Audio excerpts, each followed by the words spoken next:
সবাইকে শুভেচ্ছা ও সালাম। আসসালামু আলাইকুম।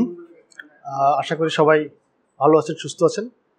আমি আজকে আপনাদের সামনে উপস্থিত হয়েছি বাংলাদেশের একটা গুরুত্বপূর্ণ সংকট নিয়ে আলাপ করার জন্য। এই সংকটটা ছিল বাংলাদেশে বারবার দেখেছি আমরা, সংঘাত সংঘর্ষ। এইটা ছিল রাজনীতির বিভিন্ন অংশে বা বিভিন্ন ধাপে। বাংলাদেশ স্বাধীন হওয়ার পর থেকেই আমরা দেখেছি বাংলাদেশের রাজনীতিতে এই সংঘাত সহিংসতাকে মনে হয় কেমনভাবে রাজনৈতিক পক্ষগুলা তাদের হাতিয়ার হিসাবে ব্যবহার করেছে। কিন্তু কেন? আমরা আসলে যদি খেয়াল করি, স্বাধীনতার পর থেকেই বাংলাদেশের যে ক্ষমতা হস্তান্তর করার প্রক্রিয়া, আমরা খুব স্পষ্ট করে বলবো যে আমাদের এখানকার যে রাষ্ট্র ব্যবস্থা বা নির্বাচনের ব্যবস্থা, এই নির্বাচনের মধ্য দিয়ে সুস্থভাবে ক্ষমতা হস্তান্তর করার প্রক্রিয়া আসলে ছিল না। যার ফলে সবসময় বিভিন্ন সংঘাত এবং সহিংসতার মধ্য দিয়ে ক্ষমতা পরিবর্তনটাকে আমাদের দেখতে হয়েছে। আমরা এটা বারবার দেখে একটা জিনিস বুঝেছি যে এইখানের যে নির্বাচন ব্যবস্থা, এই ব্যবস্থাকে ঠিক এই অবস্থায় রেখে পুরোভাবেই ক্ষমতা হস্তান্তর করার প্রক্রিয়া সুস্থভাবে করা সম্ভব না। তো 5 আগস্ট গণঅভ্যুত্থান, এই গণঅভ্যুত্থান পরবর্তীতে বাংলাদেশের যে রাষ্ট্র ব্যবস্থা বা সংবিধানকে সংস্কার করার যে আলাপ উঠেছে, তার পাশাপাশি ইতিমধ্যে আপনারা জানেন অন্তর্বর্তীকালীন সরকার 6টা কমিশনের মধ্যে নির্বাচন ব্যবস্থা সংস্কার করার জন্য একটা কমিশন গঠন করেছে। তো আমরা আশা করব এই নির্বাচন সংস্কার কমিশন বাংলাদেশের নির্বাচন ব্যবস্থা নিয়ে একটা আমূল পরিবর্তন কাজ করবে এবং সুষ্ঠুভাবে যেন বাংলাদেশের মানুষের এই যে আকাঙ্ক্ষা প্রতিফলিত হয়, এইরকম একটা নির্বাচন আয়োজনের ক্ষেত্রে এই ব্যবস্থাগত পরিবর্তনটা কাজে লাগবে।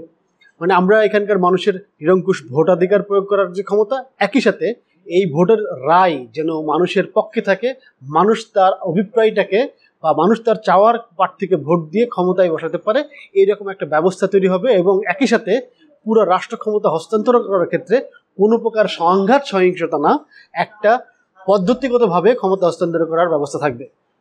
আমরা মনে করছি যে এই অন্তর্বর্তীকালীন সরকার এই উদ্যোগ নিয়েছে, আমরা এই সরকারের সাথে সম্মিলিতভাবে এই উদ্যোগকে বাস্তবায়ন করার ক্ষেত্রে সহযোগিতা করতে চাই।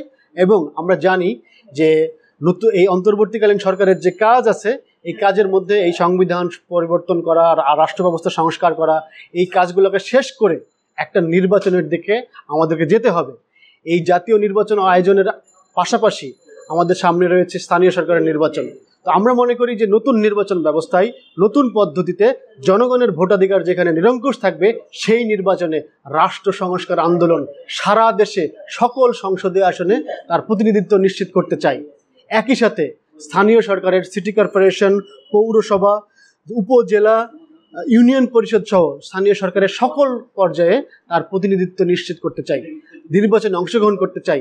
আগামীতে রাষ্ট্র গঠনের ক্ষেত্রে রাষ্ট্র সংস্কার আন্দোলনের যারা সদস্য আছেন, নেতা আছেন, কর্মী আছেন, শুভানুধ্যায়ী আছেন, একই সাথে রাষ্ট্র সংস্কারের রাজনীতিকে যারা আগামী দিনের রাজনীতি মনে করেন, সকল দেশবাসীকে আহ্বান জানাবো রাষ্ট্র সংস্কারের সাথে ঐক্যবদ্ধভাবে আসুন আগামী রাষ্ট্র গঠন করার ক্ষেত্রে নির্বাচনে অংশগ্রহণ করার নিমিত্তে ঐক্যবদ্ধ করুন, সাধারণ মানুষের সাথে কাজ করুন, নিজ নিজ এলাকায় নিজের মতো করে নির্বাচনের প্রস্তুতি নেন। এই আহ্বান রাষ্ট্র সংস্কারের সকল পর্যায়ের নেতাকর্মীর প্রতি এবং একই সাথে সারা দেশবাসীর প্রতি।